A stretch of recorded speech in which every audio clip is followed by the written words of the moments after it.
This is the Man Stop It podcast. Man Stop It.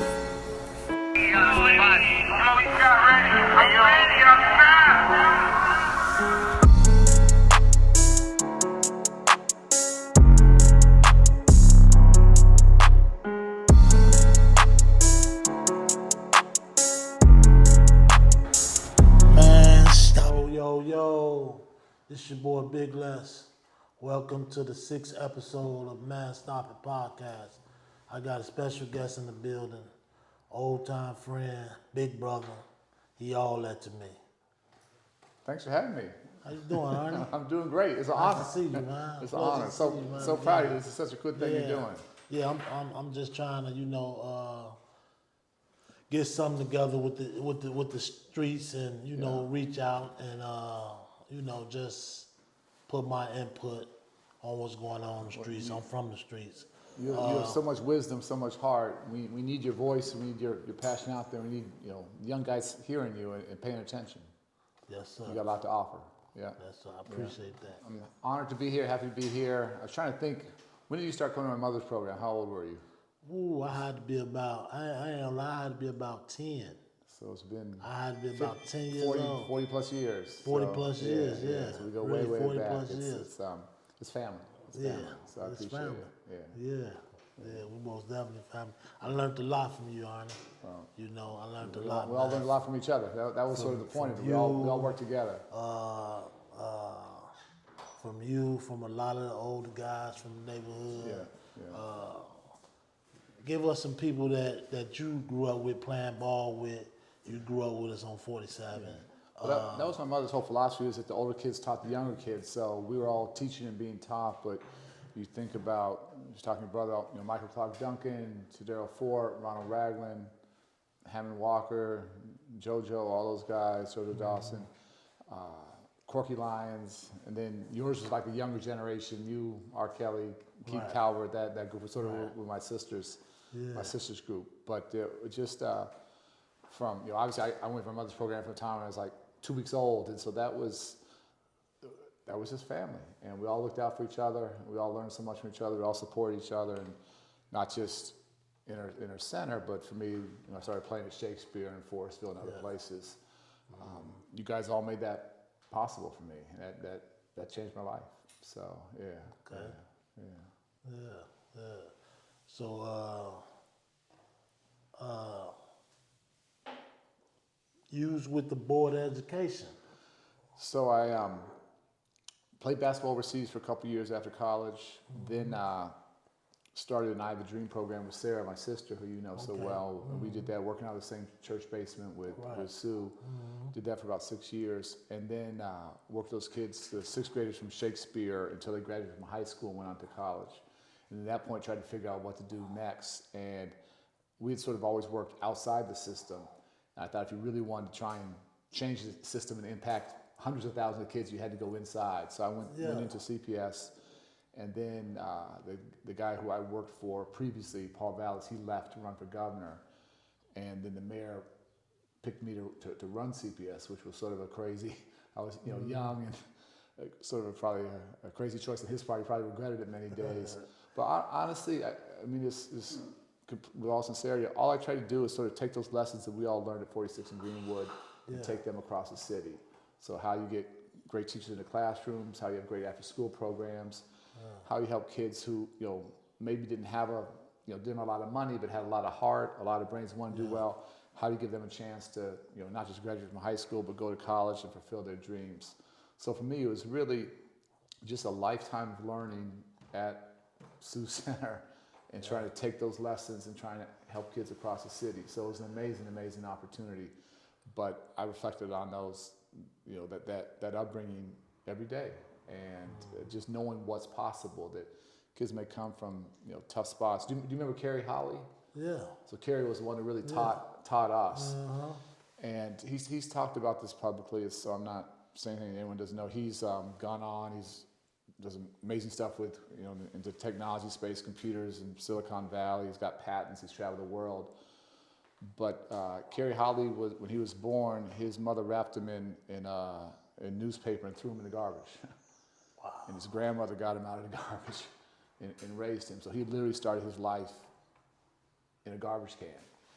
Wow. And he started coming to Sue, same thing, 8, 9, 10 years. And he tells a story that she said she had too many kids, so she would put him out, and he kept coming back. She would put him out, and she finally let him stay. And you just think of the, what he's done to, raised all of us, in his group, and what he's done nationally and internationally. But if you look at where he started, you wouldn't know that was possible. But when you give kids a chance, sort of anything's possible. I think Corky Lyons becoming a doctor, and just Ronald Reagan was a great educator who came and worked for me at CPS and sort of keeping that link going. So it's so many stories, so many lessons, and little Danny Sargent, Levert, all those guys out of Shakespeare. And those are people who always kept an eye on me and protected me, and I owe them everything. Yeah. For sure. Yeah. Y'all sent a lot of kids to college, and like you say, well off. Yeah. So tell us something about the White House. You was in the White House too.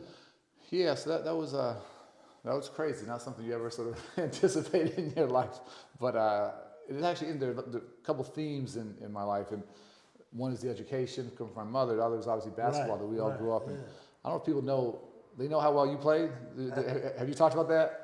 No, a lot of people know. Not everybody. They don't know that I was a good basketball player. I never lied, but you had a lot of game. Yeah, I learned it from you though. No. I learned it from you, man. But it was a good crew. Keith was fantastic, obviously. Yeah. So a lot of Romel and all those guys. All those guys. But the way I got to know Barack Obama was originally Michelle, his wife's brother, Craig Robinson, was a great player. Mm-hmm. So I grew up playing with Craig. And when we first heard about Barack, this was Craig's little sister's boyfriend. That's how we knew her.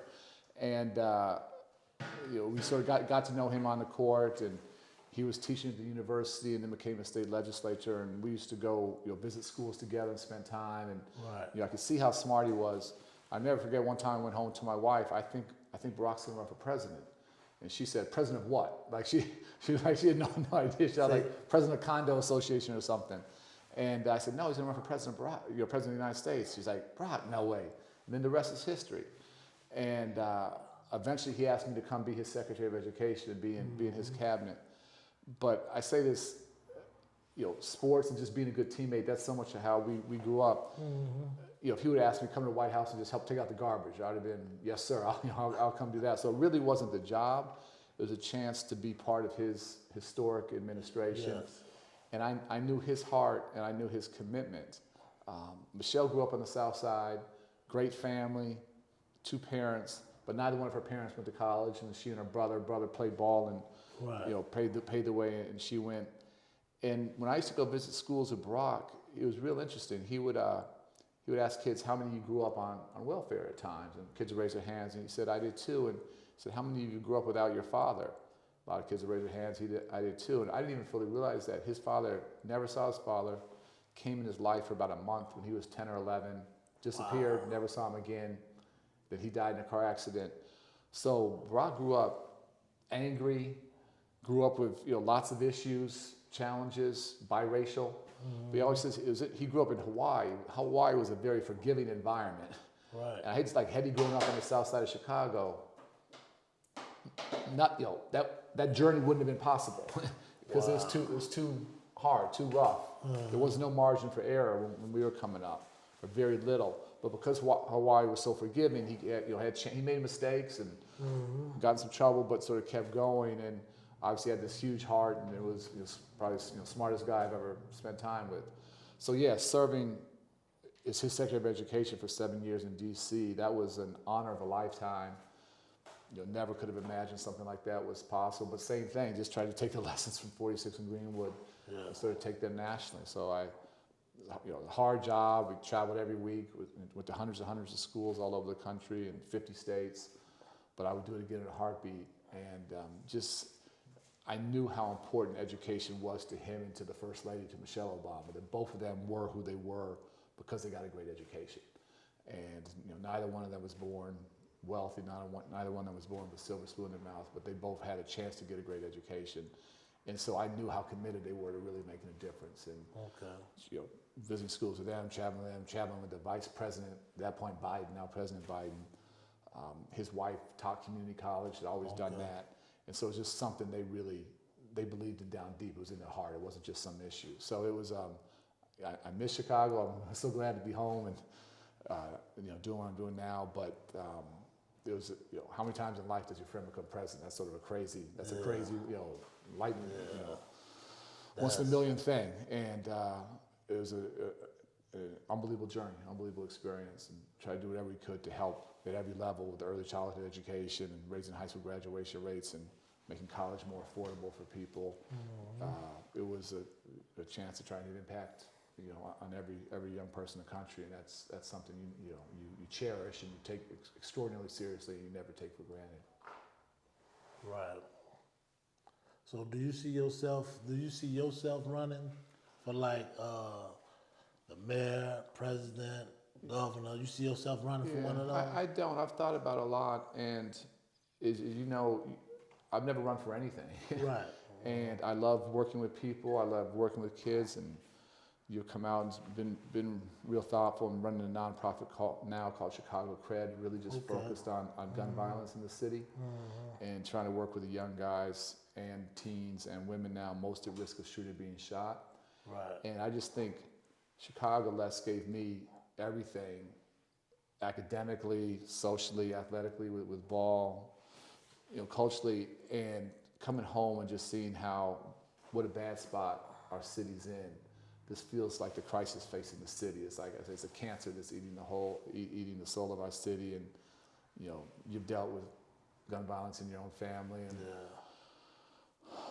lost a son, which I'm so sorry about that. It breaks my heart, but it's so real. And so for me, this is the most important thing I can work on, and what I'm doing is the hardest thing I've ever done. It's the most heartbreaking, but it's also the most inspiring, and I think the most meaningful. We just have to give these young guys some direction and some hope, and give them a chance to put down the guns and do something different. And the joy of my work is I get to see that transformation. I get to see them. We got guys who've been shot multiple times. Unfortunately, we've shot others, making different choices, making much better choices, and seeing that transformation is the most powerful thing I've ever been a part of. And having you come out and spend some time and talk to the guys and know what's possible. So it's a long answer to your question, but I'm right where I need to be, doing what I need to be doing, and so I'm not looking to do anything else. Okay, you're not looking around. Okay. Yeah, for me, it's really going back to my, my mother's roots of just working in community, and to be, to spend, keep coming back to same blocks out South and Rose and same blocks in North Lawndale, South and West Sides. It's not something you can do if you're just out there one time. You see some stuff, you learn some stuff, but the 20th, the 40th, the 50th time you're on the block, that's a very different set of relationships. And you can bring guys in a program. People tell you things they won't tell you when they don't trust you. And I think it's just really important to be present. And so we want to keep. We've come a long way. We've got a long way to go as a city. And so we want to keep growing, keep serving more men, more women. We're down to 13-year-olds now, unfortunately, because the gun violence is getting younger and younger, as you know. And just giving people a reason to have hope and sort of think they have a positive future. And I always say that I don't see our guys as the problem. I see them as the solution of the problem. And we need to learn from them and walk with them and work with them. And they're going to lead Chicago to a safer city because they're the ones making the choice to put down the guns and do something else. Okay. So I know that you reached out to me. We always stay in contact. I always stay in contact with you, even when you was with the board. I'll call the board and leave a message for you. Yeah. You'll get the message and call me back. But I always try to keep in contact because I know what you was trying to do with the city. You know what I'm saying? And you reached out to me about my son, Rooga, as far as you think we can, set up something with him, talking to possibly Lil Durk or whatever. I think what you're doing, I think it's a good thing. You know.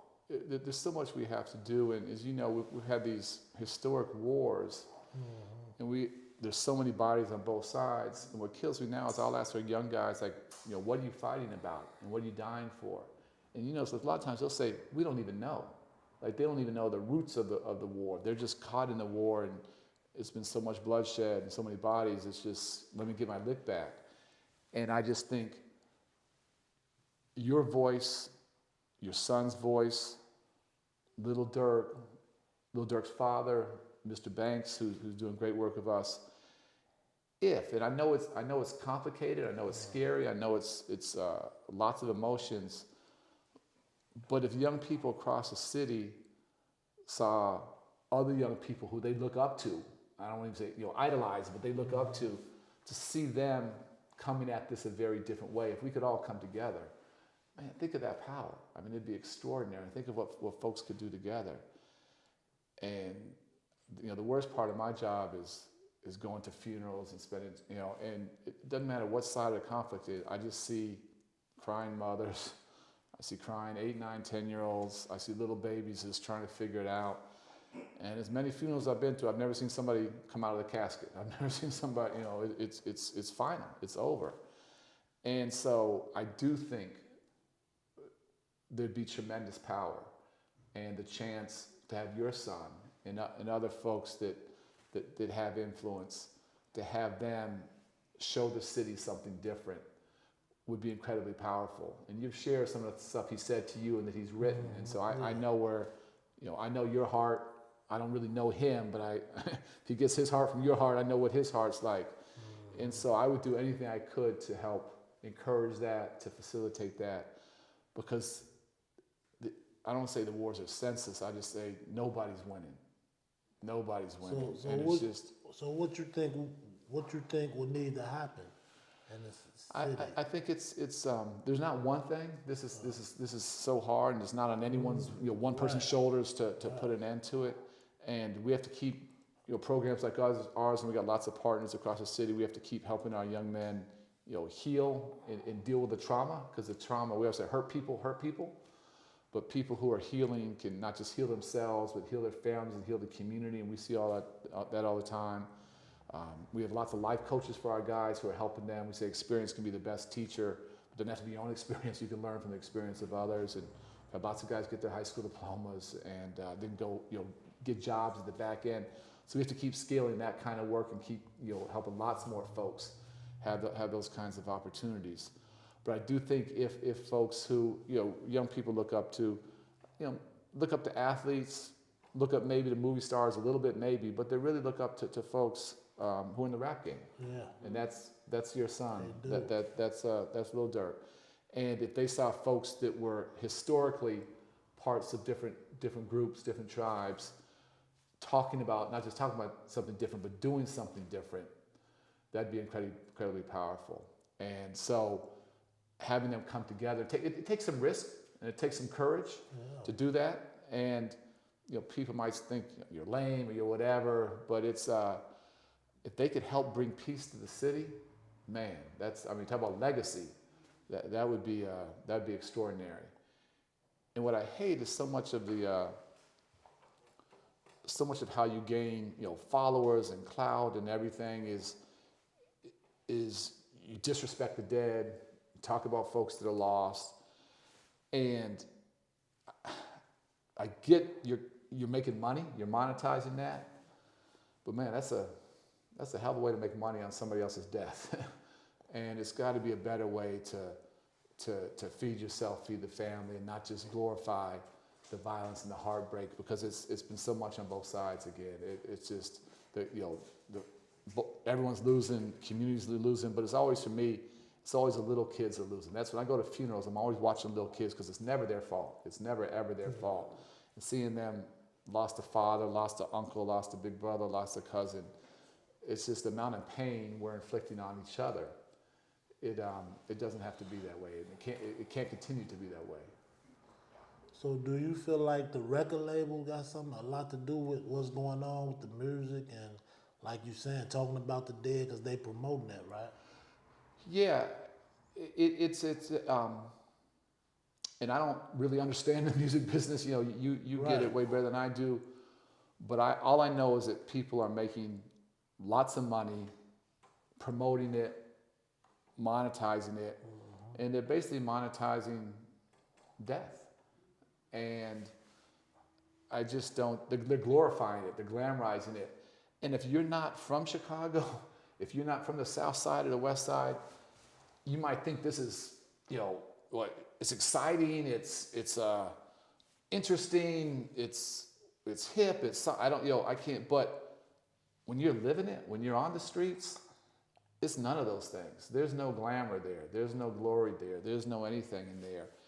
And what people don't understand is this isn't fake. This is like real life. This isn't like a movie with action figures and, you know, this is real innocent people being killed, men, women, children. And I never want to glorify the past, but back in the day when we were coming up, there were some rules of engagement. You didn't shoot little kids. You didn't shoot women. You didn't shoot grandmothers. You know, we've had too many losses in our program, but in our 6 years, my worst day is one of our young men who's doing fantastic. His 18-year-old son got killed. 18-year-old son, you know, riding in the back seat of the car, you know, in a car seat, going to the laundromat with his mother. And every funeral's, you know, horrible, but seeing a casket less, it's like no bigger than this. Sad. It breaks your heart. It breaks your heart. That little 18-year-old, it's not his fight. It's not his fight. He's got nothing to do with this. And so for folks, you know, across the country, or folks, or, you know, people around the world now, you know, whatever, to think somehow this is, you know, exciting or glamorous or something, it's not. And so whether it's the record labels or whoever, there's got to be a different way to do it. There's got to be a different way to do it. And I just think the power. I always look to people who thinks different, who acts different, who moves different, who behaves different. And if Rooga, if Lil Durk, if others, not just them, but others, could start to move in a different way, for me, that power would be unbelievable. And the legacy, their gift to the city would be unbelievable. It'd be, I mean, I don't. It's like it'd be. I can't even put words to it. Unbelievable. I sort of get chills thinking about it. Like that it would be amazing. And I know the impact that would have. And like you brought up the people that's not from here, like it was just a documentary on King Von. I don't know if you saw it. About the serial killer. Yeah. I mean, that's people that's bloggers that's not even from Chicago. Right. That's people just putting stuff together. And I've been watching that for years. So how you feel about that? You know what I'm saying? Yeah. You seeing that, like. I haven't seen it, but it's the same. For me, it's the same theme as when you're glorifying the violence, and when you're bragging about how many bodies and, you know, who you hurt and how you know what you did to their family. Man, it's just it hurts my heart. That's all I can say. It just hurts my heart. And when you're an artist, when you're creative, when you got a story to tell, there are other things you can do with that talent, you know, with that God-given gift. But so I don't know, you know, in that what's true, what's not true. They talked about how many bodies he had. I really don't. I don't have an informed opinion there. But I know he was caught up in that same war that we're talking about. And at the end of the day, he's gone too. Yeah. He's gone too. And it's not, it is for all of us, for any of us, is that worth it? And I just don't. Too many young kids, I can visit schools all the time now, still talk to young people, and I don't know how you felt growing up. When I grew up, it was always like, when I grow up. But I talk to young kids now, and it's so deep. What they say to me is, if I grow up. And that's sad. It's a really messed up thing. And it's like, that's their reality. They don't, I mean, that's their honest, they don't know if they're going to grow up because of everything happening around them. And they're not wrong. Like there's a decent chance they won't grow up. And everything we want young people to grow up and, be good fathers and be good mothers and contribute to their community and help out. If you're just trying to survive every day, if that's your whole, just how do I survive? You can't think long term. You can't plan. You can't think about graduating from high school, going to college or whatever. You're in survival mode. You're in survival mode. And we gotta give kids a chance to be kids. Like that's all we always said. We in Chicago, we work so kids can play. I just want to give kids their childhoods back, right? I go back to we grew up playing outside. You don't see kids playing anymore. Girls doing double dutch. No. You don't see. When was the last time you saw that? No. Kids riding bikes. You just don't see it. Kids are stuck in the house, on their phones playing video games. We've taken their childhoods away, and act like that's okay. It's not okay. It's not okay. I just can't. I don't want to ever normalize what's abnormal. And I talked to one young kid. He said, I used to just ride a bike around. I'd hear shots and people. I wouldn't even think anything of it. Like he just thought that was that was just normal. Just ride a bike around, people shooting. And then it wasn't until later that he started to realize how abnormal, how not normal that was. But that was his. That's his reality. And so we all have so much to do. We all have so much to do. Yeah, so you're doing a good job, Arne, and we're all in it together. We're all working together. We have an amazing team. Doing a great job, man. I'm here. I want to be a part of what you got going on. Well, you already are, and have you come out, and if we can do something with your son and others, that'd be great. And Mrs. O, who you know well, is one of our superstar security guards on the West Side, and she speaks so fondly of you. But she was our oldest high school graduate. She got her high school, got her diploma, walked across the stage. No, she didn't walk across. She danced across the stage, and it was so powerful. But I just again appreciate your heart and appreciate a 40+ year relationship, and all you guys for us, it's family. Always has been, always will be, and that's never going to change. Okay, so your memories of R. Kelly singing in the studio, singing in front of your mom, in front of all of us growing up. You and I have different memories of this. Because what you said, and you can be right, what you said, because I watched that, you had me dying. Because you know how, my mother was strict. She was real strict. Yeah, I know. Everybody had to get their work done before you looked at the gym. Yeah. And you basically said she would give him a pass because he could sing. Yeah. I don't remember. Robert's going to sing. I don't remember anybody, including Robert. Robert's going to sing a song. Oh, no. Yeah. Rob will go straight to the gym, man. And I checked that with Sarah. She was like, I don't know, but I don't. He'll go straight to the gym, man. But he obviously had a gift.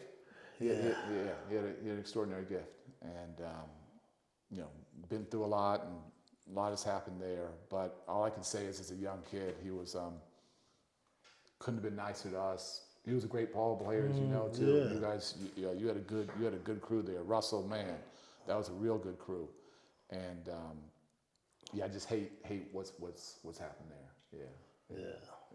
Yeah. But talent, different level. Different level. Different level. Yeah. His brother played the bass for him, right? Yeah, he played bass. Bruce. Bruce, his older brother. Bruce is good. This is real good. Yeah, Bruce good family. Good, yeah. Killer, his little brother. You know, they all. But tell me a little something about Michael Clark Duncan. What you remember? What your good memory of Michael Clark Duncan? Well, that was we shared a last name, which my mother always said that was her other son. But first of all, Michael was just he was always big. He was not like how he turned out. He got bigger and bigger.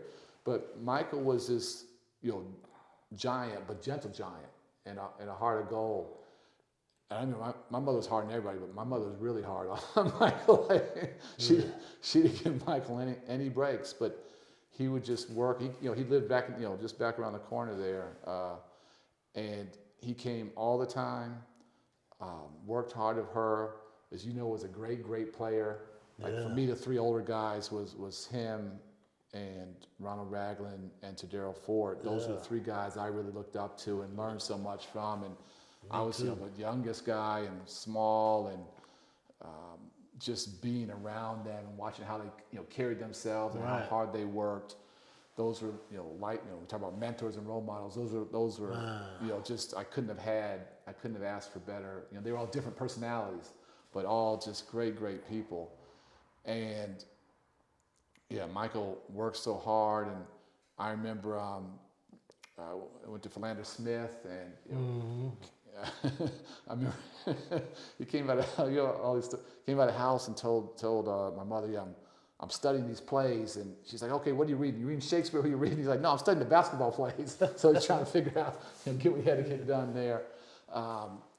But I think there was this huge, like with all you guys, this mutual respect and love. And I remember him saying he's going to go to Hollywood, and we sort of laughed at him, to be honest. Like I remember that as a kid too. I remember that. When it was a bodyguard, and just worked and became this movie star. But he would come back and spend time at the house, and just couldn't have been kinder to my mother, which I'll never ever forget. And he was just an extraordinary human being. And what actually kills me less is all three of them, Michael, Ronald Ragland, and Tadero Ford, they've all passed. They've all passed, and those are they weren't that old. And Tadero got shot, unfortunately. We've talked a lot about gun violence. Ronald died after he had a surgery and got a blood clot. And Michael Clark. The thing, I don't know this, but I always worry about whether for some of those movie, Green Mile and others, whether he was asked to or encouraged to take steroids. And I wonder whether that, and I don't know that. Right. But something happened there that was, it didn't quite make sense. And so I wonder whether to get those roles you had to get too big or something, because he was always big and strong, but he went to a different level. And I don't know that, but man, when he passed, that hit like a ton of bricks, because he had come so far and done so well, and couldn't have been prouder of not just what he did, but who he was. Yeah, but he said he was gonna make it to Hollywood. He said he did it. He did, and this is we all. I'll speak for myself. Sort of laughed at him. What are you talking about? And the rest is history. And it's like a lot. It's like so many guys. He had a dream and a passion, and nothing was handed him. Like he earned everything. Like that's hard, real hard work, and just extraordinary. He had a vision. He had a belief in himself, and he sort of spoke that or lived that into existence. Okay, so could you just let the people know how they can get in touch with you on social media? No, appreciate it. And we have a bunch of great partners doing this work across the city, but our organization, our nonprofit is called Chicago CRED, C-R-E-D. That stands for Creating Real Economic Destiny. And people can check us out, on Facebook or our website or whatever. And if folks want to help out or come see what we're doing, or check us out or whatever, we'd love to have folks come. And you're welcome back anytime. We have 8 sites across the city, and just your voice and your heart and your passion. Know your power. And anytime you want to come out and talk to the young guys, I'd love that. I'd love that. Okay. Yeah. I love that too, Arne. Yeah. No, doors always open. For sure. So I'm gonna say that to say this. This your boy Big Les with my dear friend Arne Duncan. Man, stop it. Man.